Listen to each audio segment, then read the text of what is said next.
Alia Johnson stepped off the bus, her sneakers touching unfamiliar ground. She adjusted the strap of her backpack, which felt heavier than usual, not because of books or supplies, but because of the weight of starting over. At 16, moving was nothing new for Alia. Her father's job in the military meant she had lived in more places than she could count. But this time felt different. This wasn't just another city, it was a whole new world. The high school loomed ahead of her like a fortress, its brick walls towering and imposing. Students spilled out of cars and buses, their laughter filling the crisp morning air. Some were already hugging friends they hadn't seen all summer, while others strutted around confidently in groups, showing off new outfits or hairstyles. Alia stood apart, watching quietly. She didn't know anyone here, and that was fine with her. Over the years, she learned to observe before jumping in. It helped her figure out who was worth trusting and who might cause trouble. As she walked through the double doors of the school, Alia kept her head down, letting her braids fall forward slightly to shield her face. She wasn't trying to hide. She just preferred not to draw attention to herself. Inside, the hallways buzzed with energy. Posters advertising clubs, sports teams, and upcoming events lined the walls. Seniors leaned casually against lockers, cracking jokes, while freshmen scurried about, clutching maps of the building. Everyone seemed to belong somewhere except Alia. Her first stop was the office, where she picked up her schedule and locker assignment. The secretary smiled warmly and handed her a map of the school. "Welcome to Lincoln High," she said cheerfully. Alia thanked her and tucked the papers into her bag. As she turned to leave, she noticed a group of girls whispering nearby.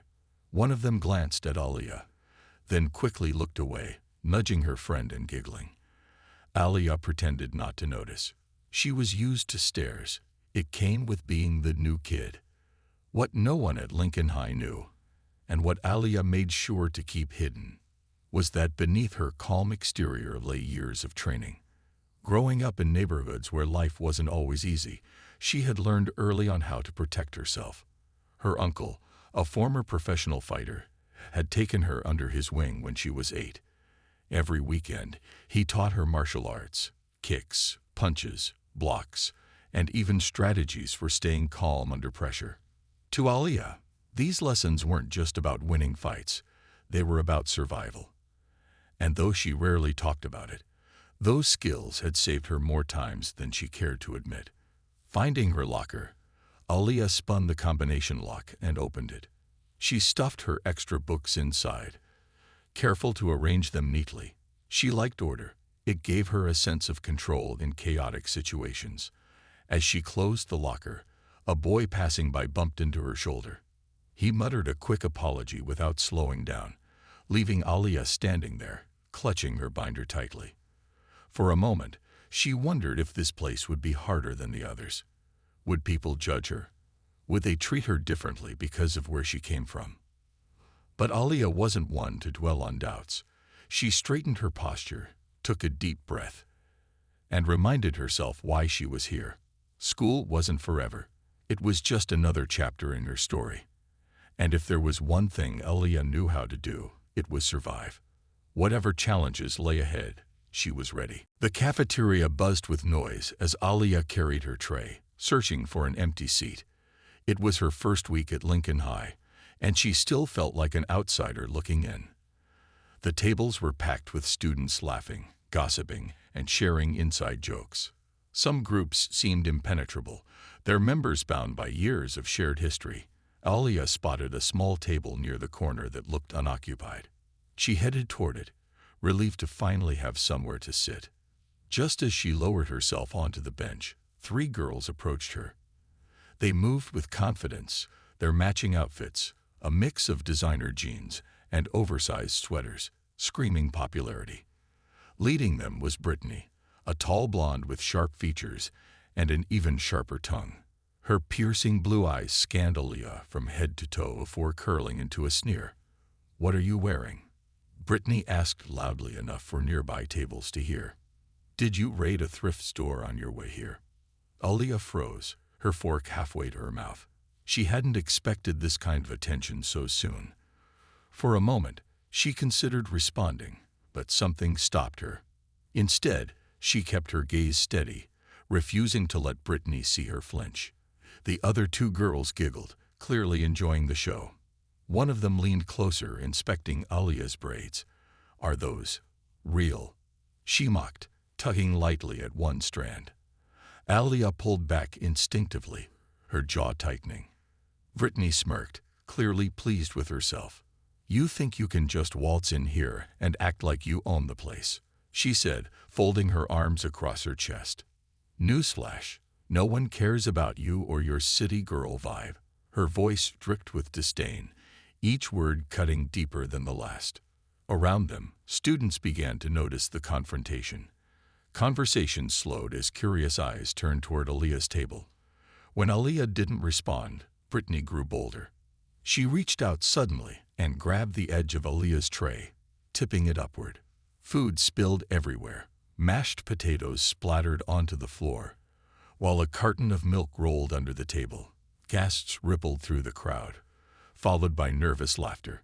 Brittany crossed her arms again, smirking triumphantly. "Maybe next time you'll learn your place," she said, her tone icy. For a moment, the entire cafeteria went silent. All eyes were on Alia, waiting to see how she would react. Would she cry? Scream? Run away? But Alia did none of those things. Slowly, deliberately, she set the now empty tray aside and knelt down to pick up her scattered belongings. Her movements were calm, almost robotic, as if she'd rehearsed this very scenario in her mind countless times before. When she stood back up, her expression remained unreadable.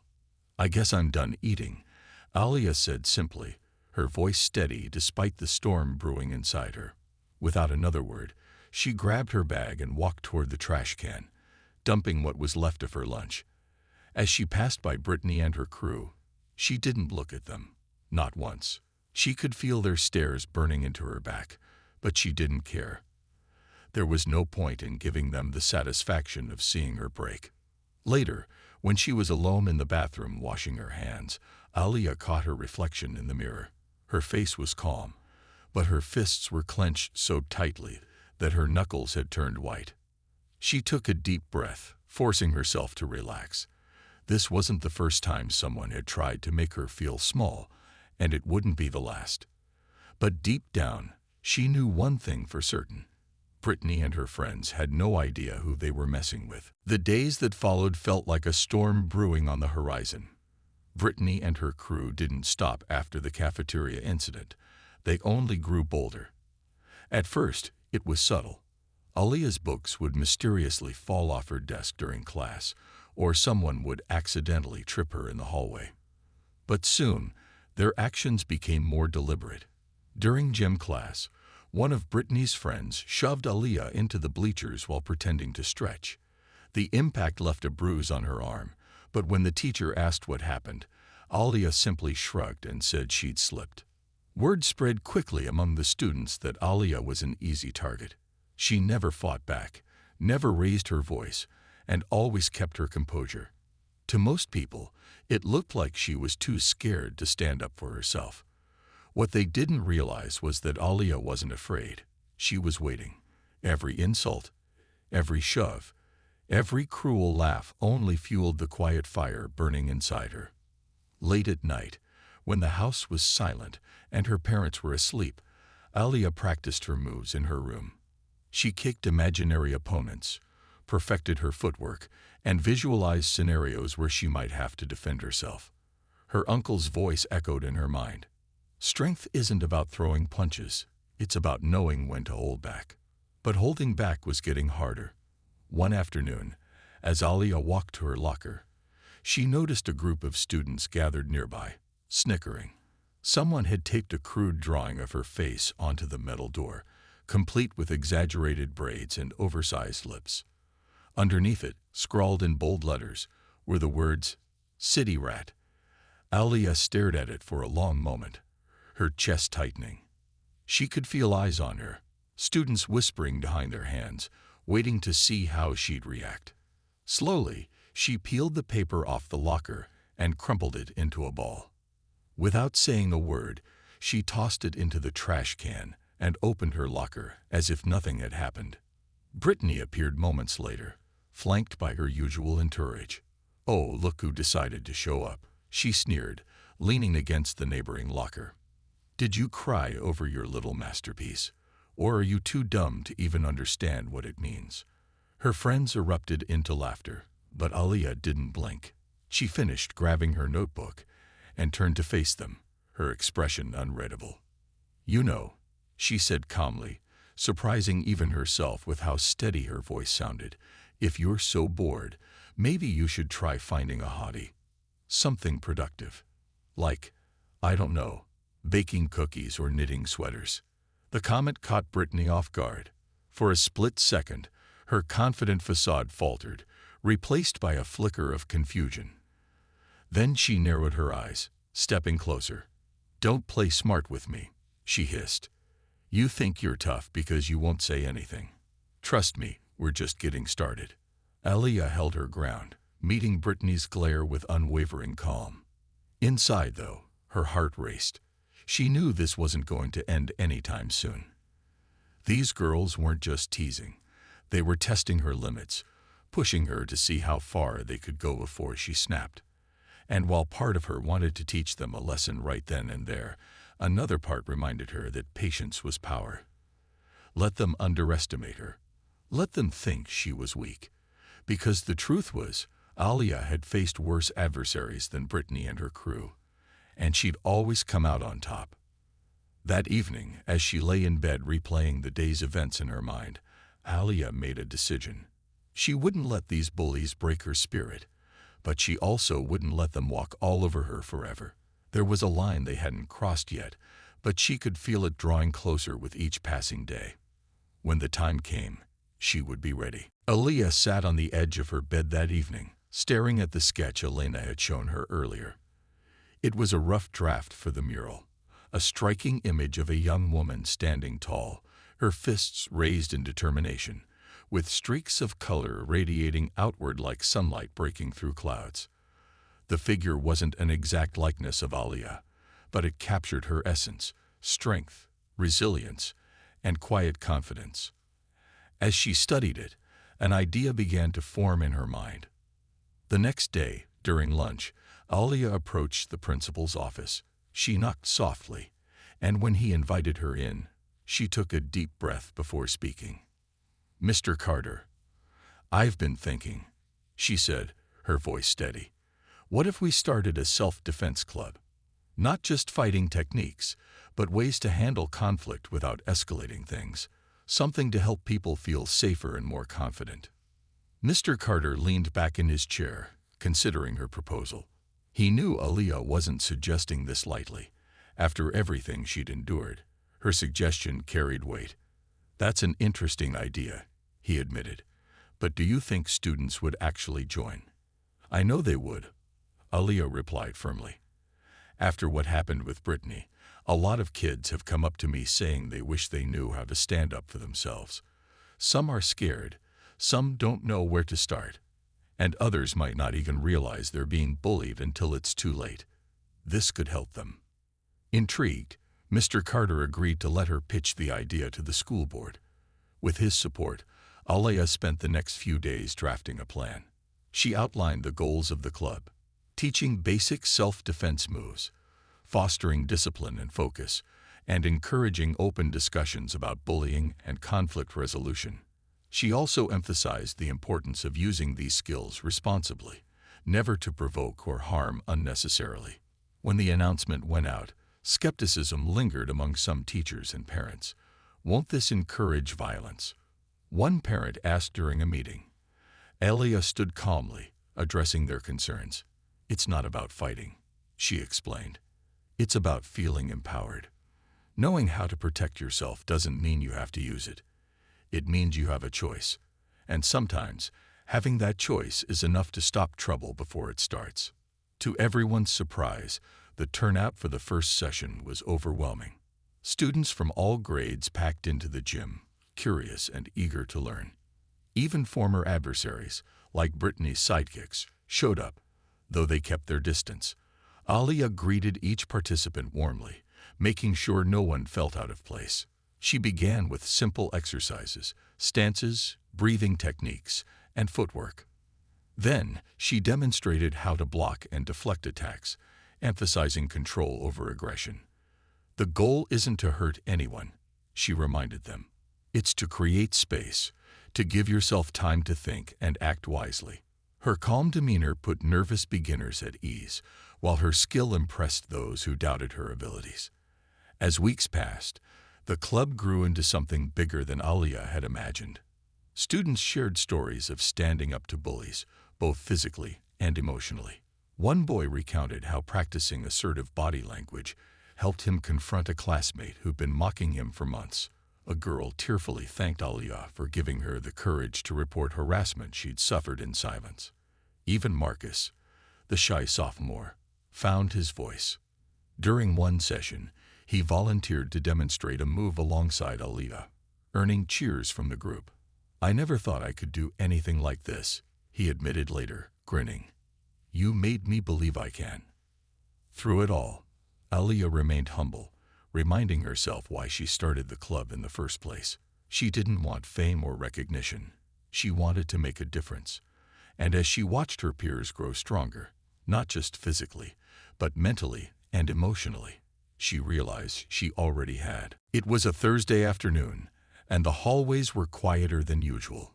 Most students had already headed home or to after-school activities, leaving only a few stragglers behind. Alia lingered near her locker, organizing her books before catching the late bus. She had hoped for a peaceful end to the day, a small reprieve from the constant tension that seemed to follow her everywhere. But peace wasn't something Brittany and her crew were willing to give.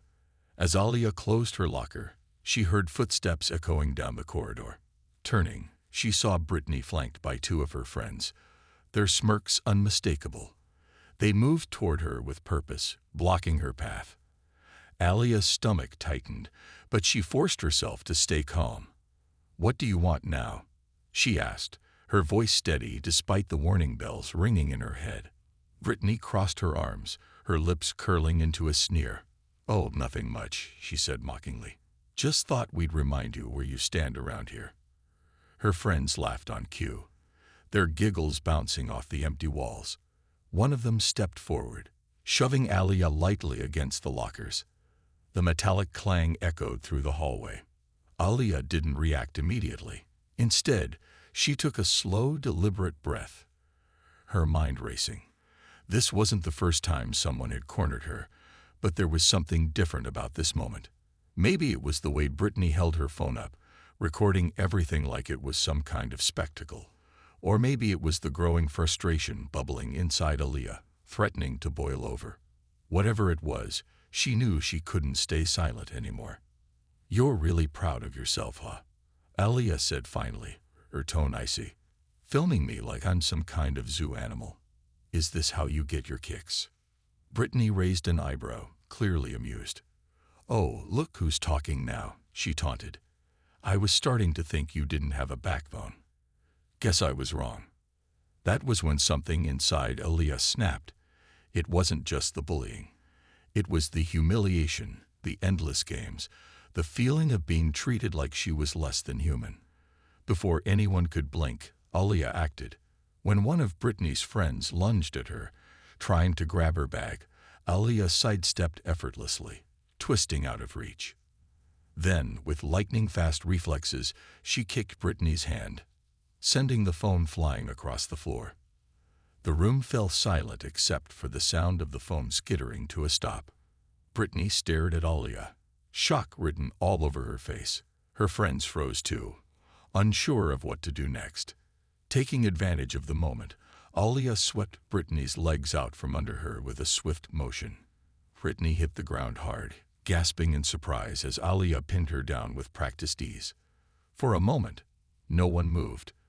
The hallway felt eerily still, as if time itself had stopped. Brittany struggled beneath Alia's grip, but it was useless.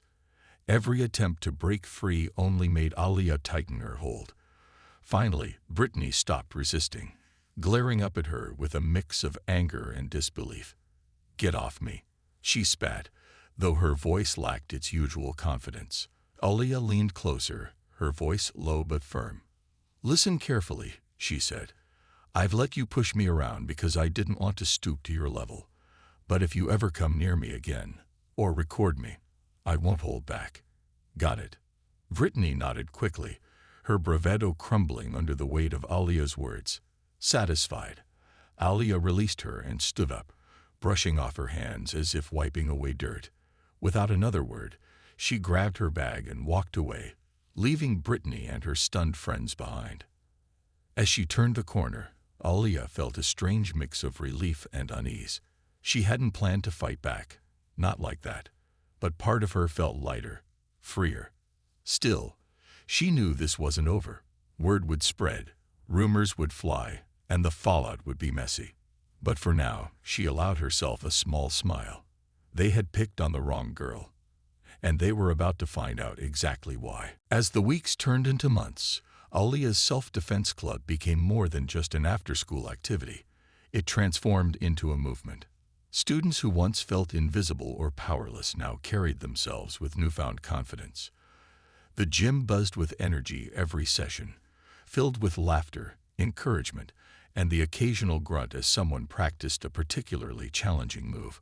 What started as a small group of curious participants had grown into a diverse community, united by a shared desire to stand strong. One afternoon, during a lesson on de-escalation techniques, Marcus raised his hand hesitantly. "What if you're outnumbered?" he asked. "Like, what if there's more than one person coming at you?" Aaliyah smiled, recognizing the question as one she'd wrestled with herself years ago. "Good question," she said, stepping forward. "First, remember that fighting isn't always the answer. Sometimes running away is the smartest thing you can do. But if you can't escape, use your surroundings." She gestured to the bleachers nearby. "If someone's chasing you, these benches can be tools. Trip them up, block their path. It's not about brute force. It's about thinking fast." She demonstrated by having two volunteers act as attackers. With quick footwork and clever maneuvers, she showed how to create distance and neutralize threats without throwing a single punch. The students erupted into applause, inspired by her creativity and calm under pressure. Outside the gym, the ripple effects of the club were undeniable. Teachers noticed fewer instances of bullying in hallways and classrooms. Even Brittany, who had kept a low profile since the infamous hallway incident, seemed to soften. One day, she approached Aaliyah after school, her usual swagger replaced by uncertainty. "Look, Brittany stammered, avoiding eye contact. "I wanted to say thanks for not pressing charges or whatever." Aaliyah studied her for a moment, then nodded. "You don't have to thank me," she said evenly. "But if you ever want to join the club, you're welcome. No judgment." Brittany blinked, clearly surprised by the offer. Though she didn't respond right away, Aaliyah saw her watching from the sidelines during future sessions, her arms crossed, but her expression thoughtful. Slowly, almost imperceptibly, the tension between them began to ease. The club also attracted attention beyond Lincoln High. Local newspapers wrote articles about Aaliyah's efforts, praising her initiative and leadership. Parents who had initially opposed the idea now thanked her for helping their children find courage they didn't know they had. Alina's mural, completed just before winter break, became a centerpiece in the school lobby, a vibrant reminder of resilience and unity. Students often stopped to admire it, pointing out details that resonated with them personally. By spring, the school hosted its first annual Empowerment Day, organized by Aaliyah and her growing team of allies. The event featured workshops on conflict resolution, mental health awareness, and even creative outlets like poetry and art. Aaliyah led a demonstration of self-defense moves, inviting volunteers from the audience to participate. When Marcus stepped up alongside her, the crowd cheered wildly, celebrating how far he, and everyone else, had come. As the day drew to a close, Aaliyah stood on stage, looking out at the sea of faces. Some were friends she'd made along the way. Others were strangers whose lives she touched indirectly. "When I first came here," she began, her voice steady yet warm, "I never imagined I'd leave such a mark, or that this place would leave one on me. We all face challenges, big and small, but together, we've shown that strength doesn't mean never falling. It means getting back up and helping someone else do the same." Her words hung in the air, met with thunderous applause. As she stepped down from the stage, Alia felt a deep sense of fulfillment. She hadn't set out to change the world, but in her own quiet way, she had changed hers. And sometimes, that was enough. Graduation day arrived with a mix of emotions for Alia. As she stood in line with her classmates, the sun warming her shoulders and the scent of fresh grass filling the air, she couldn't help but reflect on how far she'd come. When she first stepped into Lincoln High, she was just another new face. Quiet, observant, underestimated. But now, as she glanced around at the sea of caps and gowns, she saw something different. A community that had grown stronger because of her courage. The ceremony was filled with speeches, laughter, and the occasional tear. When Alia's name was called, she walked across the stage to collect her diploma, greeted by enthusiastic applause. It wasn't the typical polite clapping reserved for most graduates. It was louder, more heartfelt. Students cheered, some even chanting her name. For a moment, she froze, unsure of what to do. Then she smiled softly and gave a small wave before stepping off the stage. She didn't need grand gestures. Her presence alone had already left an indelible mark. Afterward, during the reception, friends and acquaintances approached her one by one to share their thoughts. Marcus shyly handed her a folded piece of paper. "I wrote this for you," he said, his voice barely above a whisper. Inside was a thank you note, accompanied by a sketch of Alia teaching the self-defense move. "You changed my life," it read simply.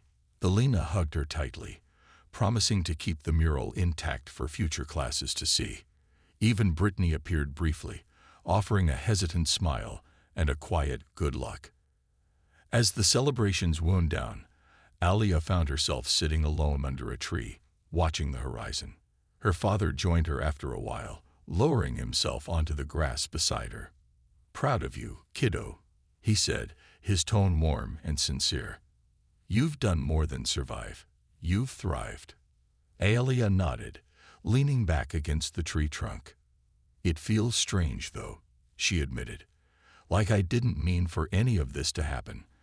I just wanted to get through high school without too much trouble." Her father chuckled. "Sometimes, doing the right thing creates ripples we can't predict. You stood up not just for yourself, but for others too. That takes guts." In the months that followed, Alia carried those lessons with her as she moved on to the next chapter of her life. College brought new challenges, new people, and new opportunities, but the foundation she built at Lincoln High remained unshaken.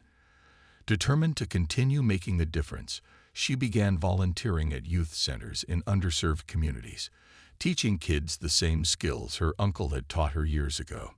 The self-defense club at Lincoln High endured long after she left, becoming a beloved tradition passed down from one class to the next. New leaders emerged, inspired by Alia's example, ensuring that her legacy lived on. Every year, Empowerment Day grew bigger, drawing speakers, mentors, and supporters from neighboring towns. The mural, slightly faded but still vibrant, remained a symbol of resilience, a reminder that strength could be found in unexpected places. Years later, when Alia returned to Lincoln High for a reunion, she was greeted like a hero. Former classmates shared stories of how her actions had shaped their lives. Some credited her with helping them escape toxic relationships. Others said her teachings gave them the confidence to pursue dreams they once thought impossible. Even teachers thanked her for sparking a cultural shift within the school, a renewed focus on kindness, accountability, and respect. Standing in front of the mural again, Alia felt a lump rise in her throat. She traced its edges with her fingers, remembering the girl who had once felt so out of place. That girl was gone now, replaced by someone stronger, not because she sought power, but because she chose to use her strength to uplift others. As she walked away from the school that evening, Alia realized something profound. Her journey wasn't about proving herself to anyone. It was about showing others that they were capable of more than they believed. And sometimes, the quietest voices, the ones no one expects to roar, are the ones that change everything. By the time Alia stepped onto the school bus the next morning, the incident in the hallway had already become the talk of Lincoln High. Someone, whether it was Brittany herself or one of her friends, had leaked a shaky video of the confrontation online. By breakfast, the clip had gone viral within the school, with students replaying it on their phones and dissecting every move Alia made. Some cheered her on, impressed by how quickly she took control of the situation.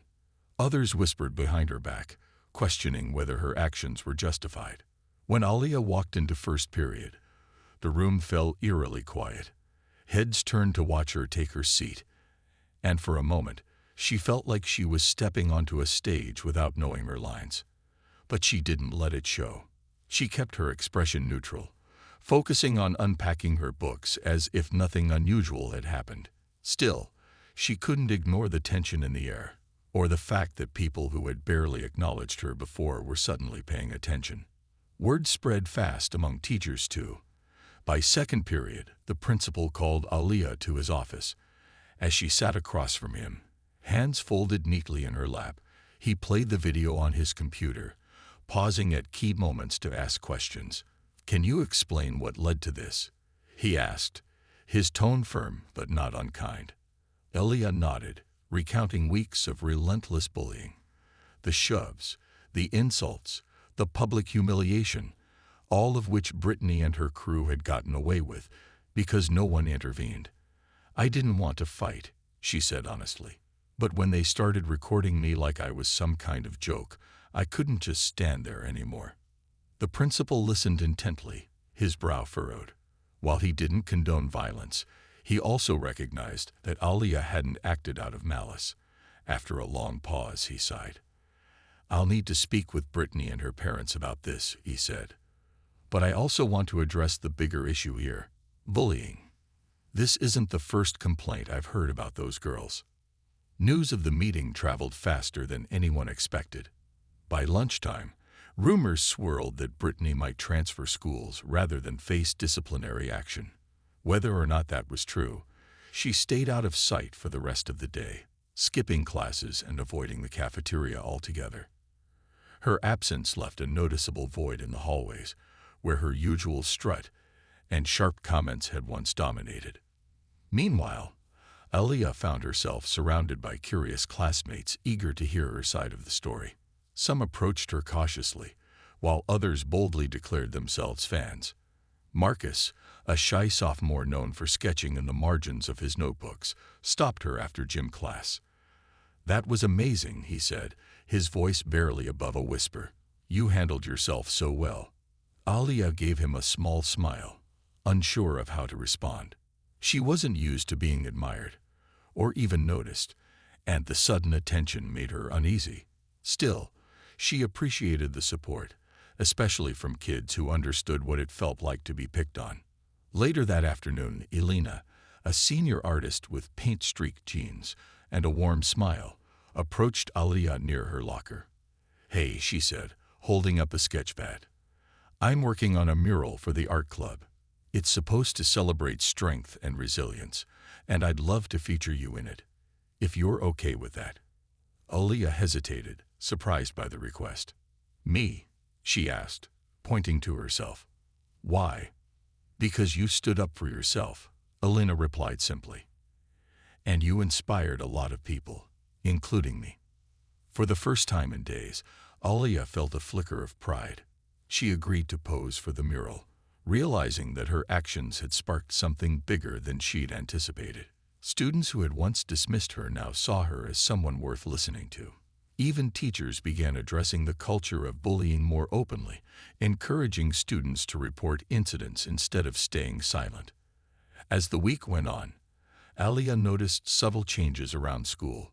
Kids who had been targets of ridicule started walking taller, refusing to let bullies intimidate them. Conversations shifted from gossip to discussions about respect and fairness. And though Aliyah knew the road ahead wouldn't always be smooth, she felt hopeful. She hadn't set out to become a symbol of resistance, but sometimes standing up for yourself creates ripples that reach farther than you ever imagined.